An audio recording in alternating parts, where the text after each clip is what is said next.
गुजरी महला पंजवा। मता करे पच्छम कहताई पूरब ही ले जात। खिन में था पुथा पनहारा आपन हाथ मतात। सियानप काहू काम न आत जो अनुरूपियो ठाकुर मेरे। होए रही ओह बात रहाओ देश कमावन। धन जोरन की मनसा बीचे निकसे सास। लश्कर ने खवास सब त्यागे जमपुर ऊठ सिधास। होय अनन मन हठ की दृढ़ता आपस को जानात। जो अनिंद निंद कर छोड़ियो सोई फिर खात। सहज सुभाय भय कृपाला तिस जन की काटी फास। कहो नानक गुरपूरा भेटिया परवान गिरस्त उदास। कहो नानक गुरपूरा भेटिया परवान गिरस्त उदास।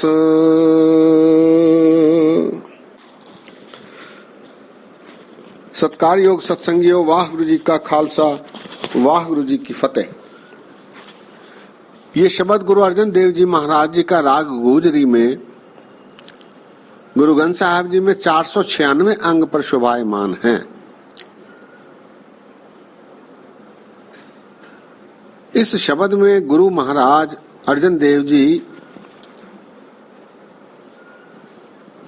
परमात्मा के हुक्म को अटल दर्शाते हुए मनुष्य की मन स्थिति और उसके विपरीत परमात्मा द्वारा लिए गए निर्णय, इसका 2 उदाहरण के साथ उल्लेख किया है। अत्यंत साधारण शब्द हैं, केवल 2-3 शब्द ऐसे हैं जो पौराणिक हैं, आजकल प्रचलन में नहीं।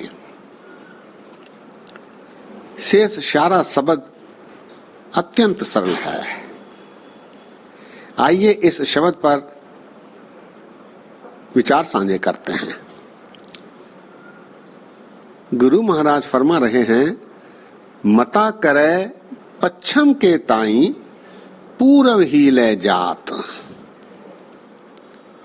मनुष्य अपनी मर्जी से, अपने मन से निर्णय लेकर कार्य करने की योजना बनाता है, लेकिन परिणाम जो अकाल पुरख परमात्मा वाहिगुरु को मंजूर है वही निकलते हैं।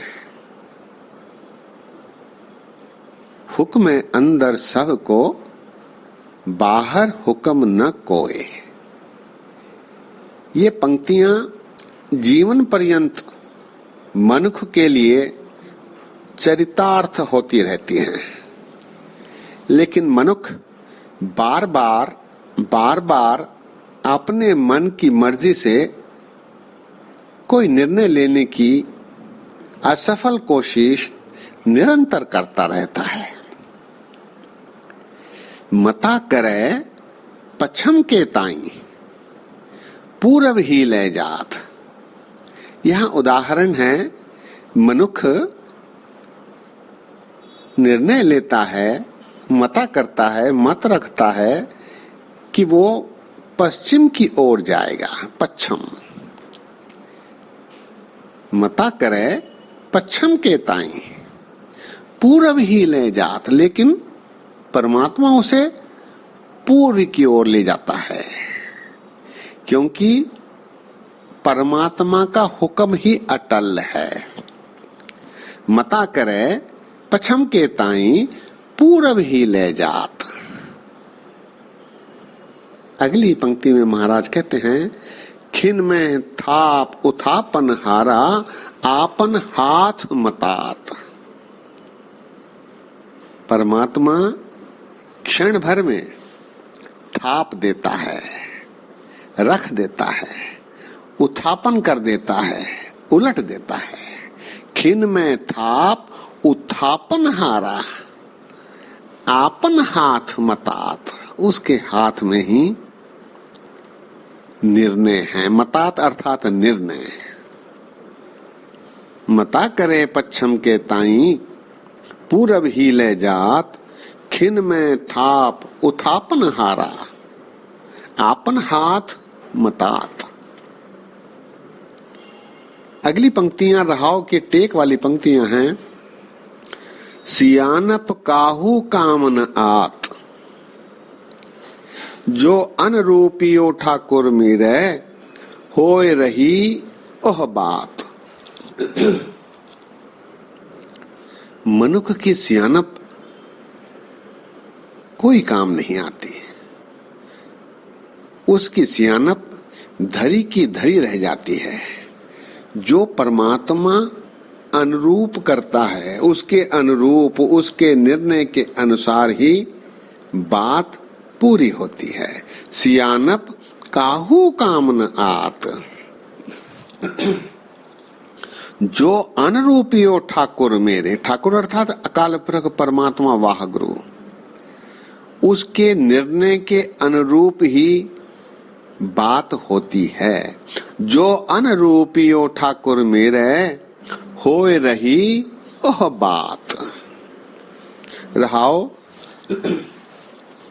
अगले पंक्तियों में महाराज उदाहरण दे रहे हैं। देश कमावन धन जोरन की मनसा, बीचे निकसे सास। परमात्मा अपने निर्णय लेते समय मनुष्य जो प्रयत्न करता है, देश कमावन धन जोरन की मनसा, देश को जीतने, किसी राज्य पर अधिकार करने, धन संपदा आस्ति को जमा करने, ऐसी योजनाएं मनुष्य बनाता ही रह जाता है। देश कमावन धन जोरन की मनसा, लेकिन बीचे निकसे सांस, इसी बीच उसके श्वास उड़ जाते हैं, उसकी मृत्यु हो जाती है, उसका देहांत हो जाता है और उसकी आशाएं धरी की धरी रह जाती हैं, उसकी योजनाएं धरी की धरी रह जाती हैं। देश कमावन धन जोरन की मनसा, बीचे निकसे सांस, उसके श्वास उड़ जाते हैं, उसकी आशाएं पूरी नहीं होती। क्यों? क्योंकि परमात्मा को ये मंजूर नहीं। लश्कर नेब खवास सब त्यागे, जमपुर उठ सिधास। उसके साथ जो लश्कर फौज रहती है, नेब मंत्री आदि रहते हैं, खवास नौकर आदि सिपाही आदि होते हैं, सब उसे त्याग देते हैं। क्यों? क्योंकि वो जमपुर उठकर चला जाता है। जमपुर ऊठ सिधास, लश्कर नेब खवास सब त्यागे, जमपुर ऊठ सिधास। अगली पंक्ति में महाराज कहते हैं, होय अनन्न मन हठ की दृढ़ता, आपस को जानात।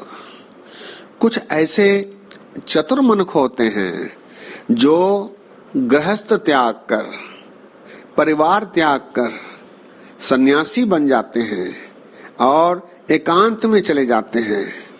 होय अनन्न मन हठ की दृढ़ता, मन के हठ की दृढ़ता को दर्शाते हुए अपने आप को चतुर दिखलाने की कोशिश करते हैं। आपस को जानात, होय अनन्न मन हठ की दृढ़ता, आपस को जानात। गृहस्थ से दूर जाकर परमात्मा प्राप्ति की कोशिश असफल ढंग से करते रहते हैं। लेकिन अगली पंक्ति में महाराज उनका व्यवहार, उनके संबंध में हुए परिणाम की व्याख्या करते हुए लिखते हैं, जो अनिंद निंद कर छोड़ियो सोई फिर खात। जंगल में जाने के बाद उन्हें जब भोजन की आवश्यकता होती है तो भोजन गृहस्थों द्वारा ही उन्हें दिया जाता है और उन गृहस्थों को ही वो बुलाकर मठों में, आश्रम में, अपने डेरों में लंगर लगवाते हैं, उन्हीं की सहायता लेकर भोजन करवाते हैं। अर्थात जो जोगी बनकर एकांत में रहकर, परिवार छोड़कर, माया छोड़कर अपने आप को परमात्मा प्राप्ति के लिए अग्रसर करने की कोशिश करते हैं, वो भी असफल होते हैं, क्योंकि परमात्मा को ये मंजूर नहीं। अगली पंक्तियों में महाराज दर्शाते हैं, जो अनिंद निंद कर छोड़ियो सोई फिर खात।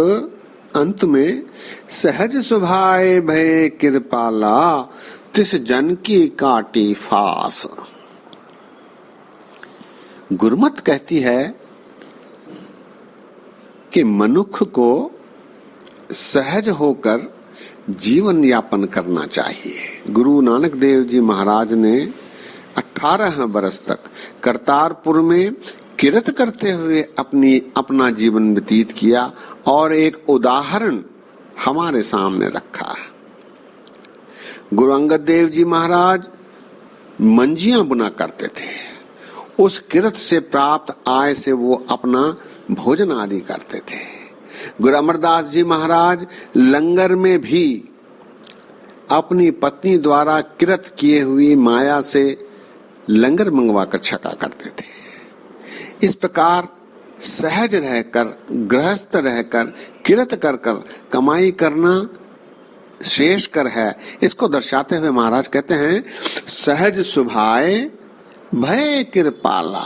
सहज रहने पर ही परमात्मा की कृपा प्राप्त होती है। भय कृपाला तिस जन की काटी फास। उसकी फिर जमपुर की जो फांसियां होती हैं उससे उसे छुटकारा मिल जाता है। मनुष्य गृहस्थ में रहकर किरत करते हुए, नाम जपते हुए, वर्ण छकते हुए अपना जीवन यापन करे, इसका उपदेश महाराज यहाँ दे रहे हैं। सहज सुभाए भय कृपाला तिस जन की काटी फास। कह नानक गुर पूरा भेटिया परवान गिरस्त उदास। पूरा गुरु, उससे भेंट होने की संभावना गृहस्थ में रहकर ही हो सकती है, योगी बनकर नहीं। देश कमावन या धन जोड़ने से नहीं, लश्कर, नवाब, खवास आदि को रखकर अपनी आकांक्षाएं पूरी करने में परमात्मा प्राप्ति संभव नहीं। कहो नानक गुर पूरा भेटिया परवान गिरस्त उदास। जो गृहस्थी में रहता हुआ माया से उदास रहता है, वैसा ही मनुष्य परवान है, ऐसा गुरु महाराज इस शब्द में दर्शा रहे हैं। परमात्मा की आज्ञा को सत कर मानते हुए जीवन यापन करना ही श्रेयस्कर है, ऐसा गुरु महाराज इस शब्द के माध्यम से हमें दर्शा रहे हैं। शब्द एक बार फिर, गुजरी महला पंजवा मता करे पच्छम के ताई पूरब ही ले जात। खिन में थाप उठापन हारा आपन हाथ मतात। सियानप काहू काम न आत जो अनरूपियो ठाकुर मेरे होए रही ओह बात। रहाओ देश कमावन धन जोरन की मनसा बीचे निकसे सास। लश्कर नेब खवास सब त्यागे जमपुर ऊठ सिधास। होय अनन मन हठ की दृढ़ता आपस को जानत, जो अनिंद निंद कर छोड़ियो सोई फिर खात। सहज सुभाए भय कृपाला तिस जन की काटी फास, कह नानक गुर पूरा भेटिया परवान ग्रस्त उदास। कह नानक गुर पूरा भेटिया परवान ग्रस्त उदास। सत्संगियों, हमें अकाल पुरख वाहिगुरु के हुक्म में चलने की कोशिश करनी चाहिए, तभी यह लोक सुखिए परलोक सुहेले की संभावनाएं बन सकती हैं। इतने वचन प्रवान करो। गलतियों के लिए दास माफी मांगता है। फतेह गजाओ वाह गुरु जी का खालसा, वाह गुरु जी की फतेह।